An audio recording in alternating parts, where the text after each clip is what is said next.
Create a pivot table.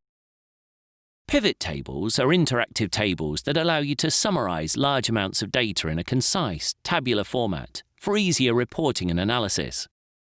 They can sort, count, and total data. They are especially useful when you have a lot of data. Excel allows you to easily create pivot tables. Here's how you do it. Before you create a pivot table, the data you're going to use, referred to as the source data, needs to be arranged correctly. All the columns should have headings, because the headings are used to name the fields in the pivot table.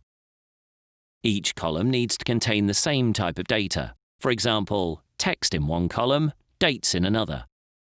And there should be no blank rows or columns. You can use source data from a table, or a range of cells can be used as well. It's a good idea to use source data in a table, because if the table grows, the pivot table will automatically include the new data when you refresh the pivot table. Click any cell in your data. Then, click Insert. You can create a manual pivot table using the Pivot Table option. Or, as in this example, you can click Recommended Pivot Tables. A pop-up appears, showing you the Excel recommended pivot table layouts that will work well with your data. To see which works best, click on each of the recommendations to see what your data will look like in the preview box.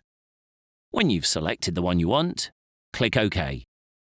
Excel creates the pivot table on a new worksheet.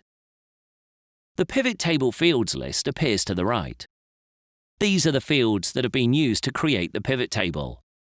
They're the same as the column headings in the source data. At the bottom are the 4 areas of a pivot table the fields can be added to: rows, columns, values, and filters. If you click on any of the cells containing data, you can format as you would in a normal table. For example, you can change numbers to currency. When you click any cell in a pivot table, the Pivot Table Fields list and the Pivot Table Tools tab appear. When you click outside of the table, they go away. Under Pivot Table Tools, click the Design tab to change how the pivot table looks.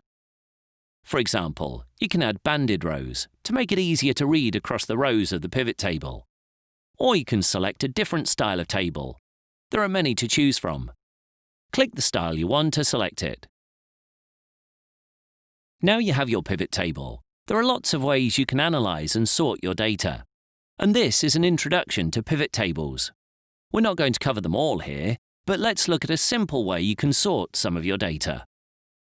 Right-click on any of the cells containing currency, then go to the Sort option, and then click Sort Largest to Smallest. You can see that the numbers are now sorted from the largest to the smallest. You can also filter your pivot table. To do this, click the down arrow next to the row label. You now have lots of different filter options to help you organize and analyze your data. So there you have it. You've created a pivot table and sorted and filtered the data.